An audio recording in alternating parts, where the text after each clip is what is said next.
Of all the outtakes, this is the one scene that I wish I had left in the movie. The idea was that the Indian shaman would find them instead of their finding him going to his hut. There's something mystical about him arriving out of nowhere with the sheep, a biblical image, and the ram attacking Mickey, as if the ram were some form of purity or seeing the danger that Mickey presented, but it's done in a comic way. I always liked the scene, and the reason I cut it was pressure, self-imposed mostly, about making the film shorter. Why did you take me away from my house and kill my parents and go on a fucking hostages? killing You wanna fuck spree? some other women Was now? that a fucking commitment? Get the fuck down! Get down on the ground, you Okay, fucker! Mal. Take off your pants! Okay, Take Mal. off your pants, fucking little pants, fucker. sir! I'm loving you now, Okay, baby. Mal. Tess. I do not need to be dictated to. Just because I don't subscribe to the same goddamn puritanical belief systems that you have? Huh? Al! Shoot I it! didn't say you could Shoot get it, up. Mal!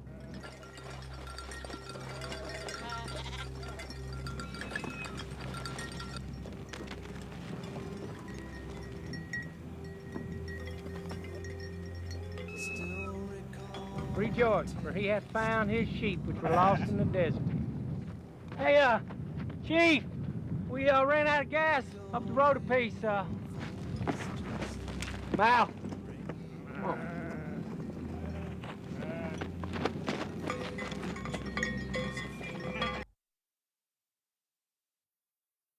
This scene was very powerful in and of itself. It played well. It was in the original Tarantino screenplay. But after shooting it and cutting it, it was the wrong scene for this movie because it really reverses the flow of the movie in the sense that in the present version, Mickey and Mallory, after their sojourn in the desert when they murder the Indian shaman, seem to be influenced by this, especially Mallory. And in a sense, her behavior in the courtroom and the way they gratuitously kill Ashley Judd is a throwback to the earlier Mickey and Mallory, the desensitized ones on their killing spree. And I thought, wrong move, because we're going to try to set up another theme now with Mickey and Mallory that is going to kick off in the prison. So it was a tough cut to make because I think people would have enjoyed the scene, but it was just the wrong direction for the movie to take.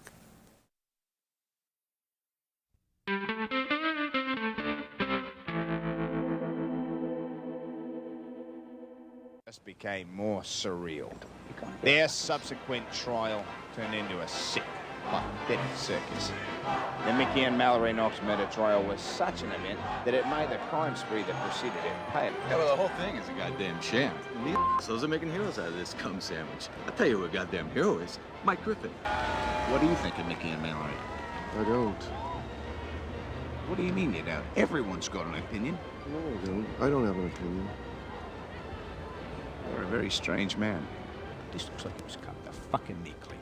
And where's all my close-ups? You're sabotaging me, mate. You must think I'm a prick. Look, don't be a jackass. Come on, I'm doing my job here. You're fired. You're fucking fired. So, Wayne, you're gonna fuck with Wayne? Wayne. Got it yourself, man. Let him go. Nice tie. See ya. Fuck that prick, man. The twist to the tale is Grace Mulberry. Of the 9 teenagers murdered that night, 17-year-old Grace Mulberry was the lucky one left to tell the tale.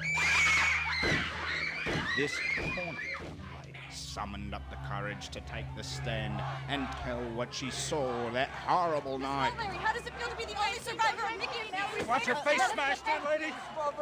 And then allowed herself to be cross-examined. How do you feel about Mickey cross-examining you? Hey, Mickey and Mallory, come on. By the man who killed her brother and girlfriends.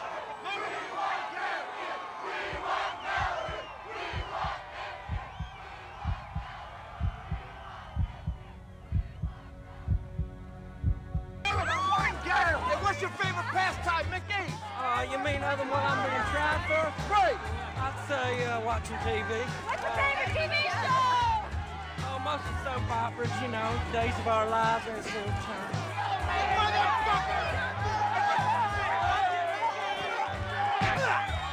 Any regrets, Thanks, Mickey. I sure wish we'd have looked up our old history teacher, Mr. Bainbridge. He's a big bad bitch, no good for nobody. You ain't seen nothing yet. No, apparently not. Grace was terrified of Mickey. You have to realize that most of their victims were normal people with normal lives that nothing out of the ordinary ever happens to. And then out of the blue, they're dealing with the devil incarnate.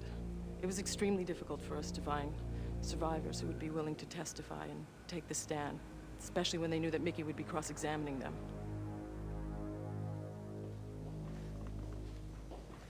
No further questions, Your Honor. Defense?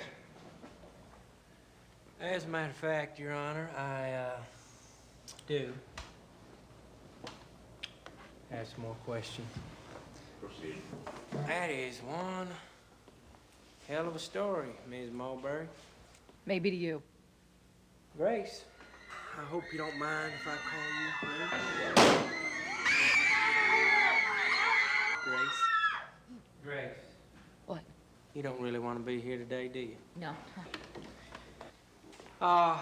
Grace, I'd like to ask you about your recently deceased brother Tim, his martial arts abilities. How long had he been studying? He started in the 7th grade, so that would make it 9 years. We will have order in this court. That a fact? Well, could you tell us what form of martial arts it was? It was called Jeet Kune Do. Jeet Kune Do was the style developed by none other than the late, great Bruce Lee. Did you know that, Grace? That's why Tim studied it, because it was Bruce Lee's fighting style. Well, I think it'd be safe to say that anybody who studied the fighting style that Bruce Lee developed, arguably the greatest fighter in the history of motion pictures, that would be a fella after 9 years who could defend himself. Would you describe Tim that way, Grace? Yes, I would. Well, point of fact, weren't Tim's hands and feet considered weapons like guns or knives? Yet in your testimony just now, you described that Tim kicked me 4 times to the head.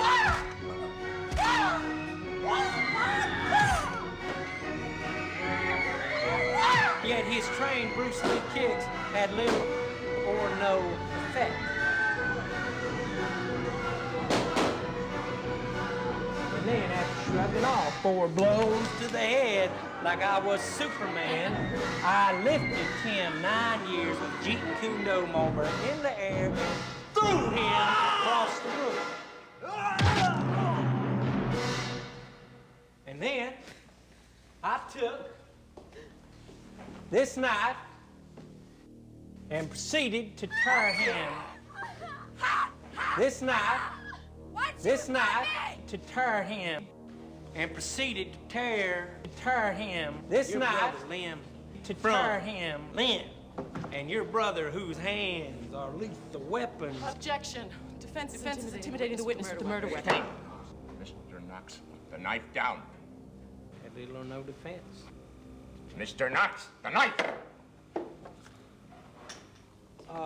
Grace, how do you think a human being could possibly be capable of doing something like that? I don't know. No, I don't believe that. I believe you have a very definite opinion on how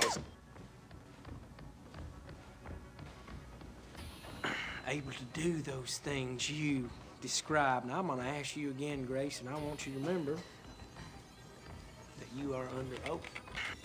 In your opinion, Ms. Mulberry, how was I capable of murdering your brother, Tim Mulberry, in the manner you described?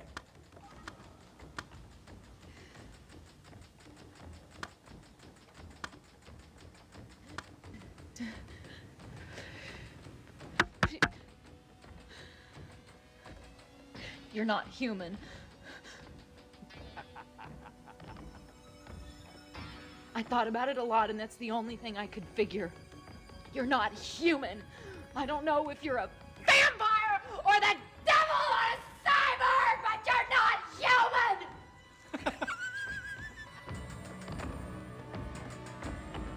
Thank you, Grace. I just have one final question.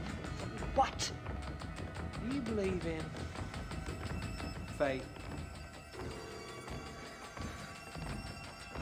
No. But do you believe that you have any choice in the matter when it's your time to die? Objection! What does this have to do with Grace Mulberry? You want to know what this has to do with Grace Mulberry, Miss Objection? Yes. I'll tell you what it has to do with Grace Mulberry. It's her time!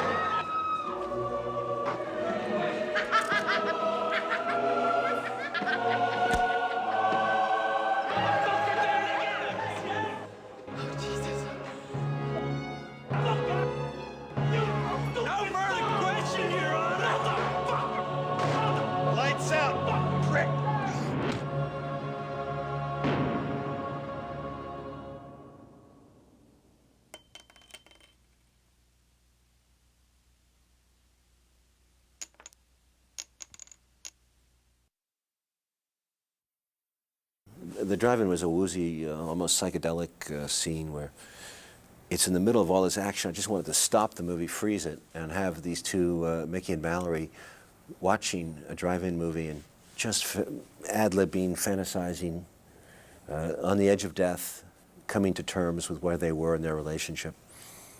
And then suddenly they'd have consciousness again and they'd fly back in towards the pharmacy to try to look for a snake bite antidote. There was something bizarre and illogical about them stopping at a drive-in to watch a movie on their way to death.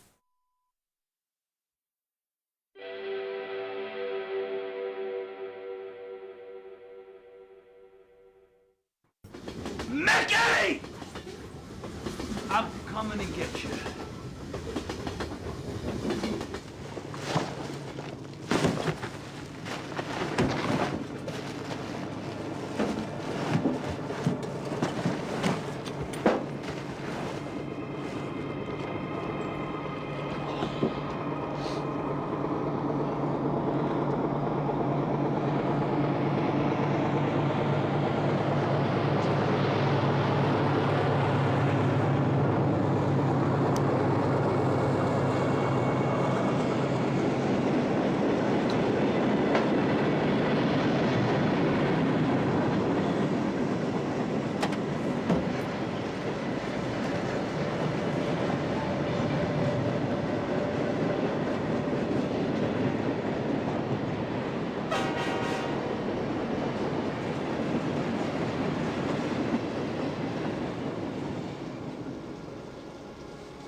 Okay. Are you gonna get us something? What do you mean? Aren't we supposed to do something when we're poisoned? Well, either we're gonna die or we ain't gonna die. Wondering, do you have any regrets, Mallory? Yes, I have regrets, but I didn't kill him. Do you have any regrets about the Indian? I think that we deserve what we're feeling right now, and that I'm rotten. I gave this guy my word. And you're rotten.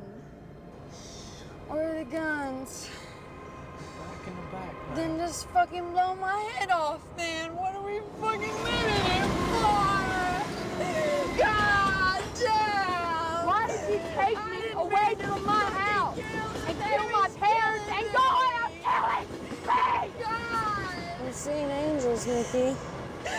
Mickey, I forgive you. Can we get some fucking poison killer?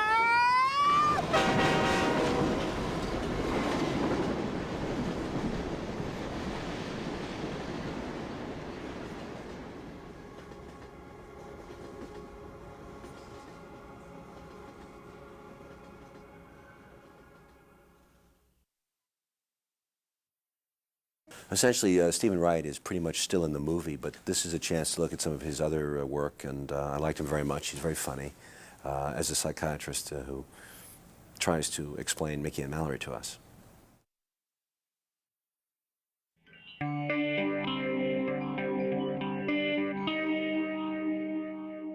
In a world where most people can't seem to make the simplest relationship work, and the slightest emotional commitment is considered devastating, Mickey and Mallory have a do-or-die romance of Shakespearean magnitude. To the country's youth, 75% of whom are coming from broken homes, they have an us-against-the-world posture which youth loves, and they've taken that posture 10 steps beyond. Mickey and Mallory have shocked a country numb with violence. They've created a world where only two exist, and anybody who inadvertently enters that world is murdered. Dr. Reingold.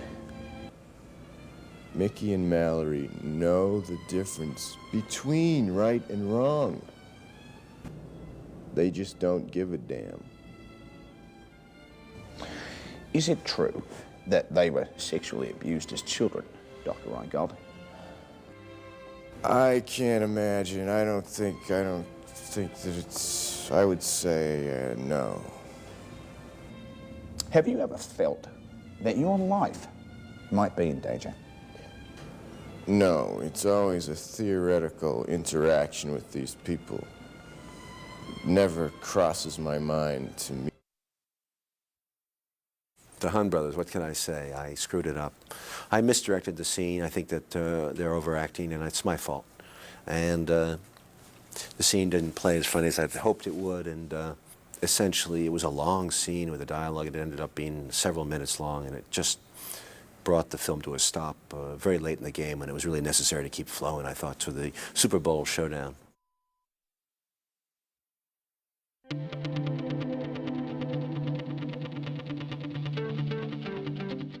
Simon and Norman Hun, let me ask you a question. What do you think of Mickey and Mallory? I admire them. So do I.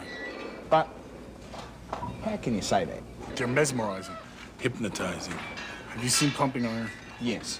And you've seen the scene where Arnold Schwarzenegger is talking to Lou Ferrigno through the power of the simple word and a snake-eyed glare. In a snake-eyed glare, Arnold was able to totally psych out any confidence Ferrigno had, squashing him mentally before physically defeating him.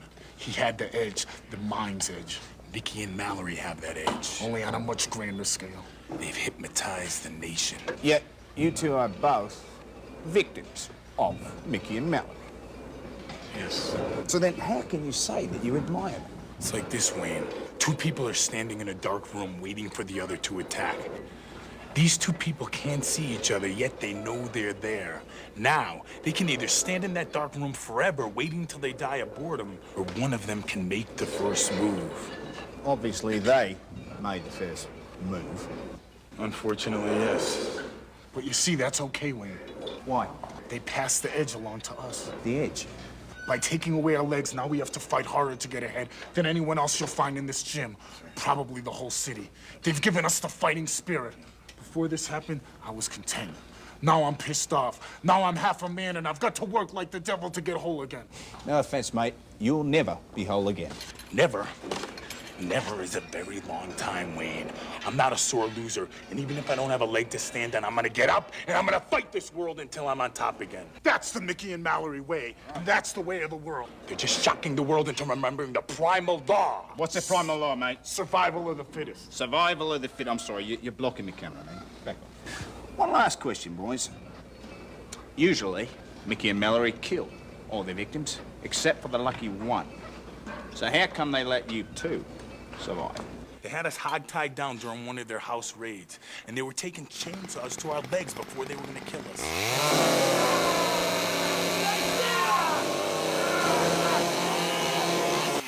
Just for fun, I guess. And then Mallory stops Mickey and says, "Hey, these are the brothers." You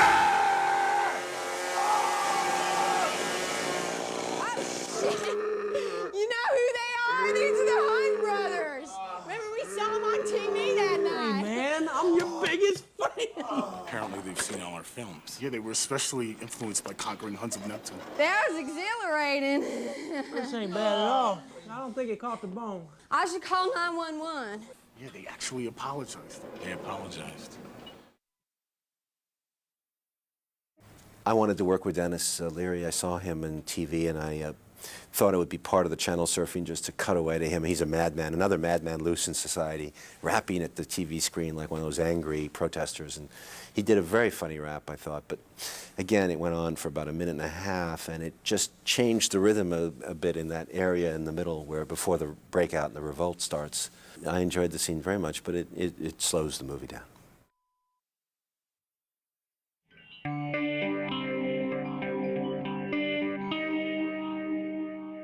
Knock, knock. Who's there? Mickey. Mickey who? Mickey Mouse, Mickey Mantle, Mickey Rourke, Mickey Finn, Mickey Dolans, Mickey Knox. Guilty? You bet your ass. But I think Charlie Manson said it best when he said, I'm not here, man. I'm not here. I don't blame Mickey or Mallory. I blame Ajax and Jack Frost and Frosted Flakes and Achy Breaky, Lyndon Johnson, Johnny Cash, Johnny Carson, Johnny Quest. I blame the Pope and Pop-Tarts, the Popeil Pocket Fisherman. I blame Jiff and Jazz and O.J. Simpson, JFK, RFK, FDR, FBI, CIA, STP, AFL, CIO, ABC, NBC, JVC, VCR. I blame John Wilkes Booth and Mark David Chapman and Sirhan and Mary Tyler Moore. I blame all people who use 3 names. Big Bird, guilty. Barney, guilty. I blame Jesus Christ and John Bon Jovi. I stick my right index finger in Wayne Newton's left eyeball. Not their parents, not drugs, not society at large. You know who I really blame? The Pittsburgh Pirates, because in 1947 Major League Baseball scouted a hot young pitching prospect named Fidel Castro. Hot out of Havana High, he had big speed and a nasty curveball, but at the last minute the teams all rescinded their offer. Just think about that. If Fidel had been drafted, No Bay of Pigs, no Kennedy assassination, no cover-up, no Vietnam, no Nixon, no Ford, no bell-bottoms, no Brady Bunch, no Earth Shoes, no Reagan, no crack. No, we'd all be eating hot dogs and apple pie and smoking big fat Cuban cigars. M-I-C, see you real soon. K-E-Y, why? Because they want to, that's why.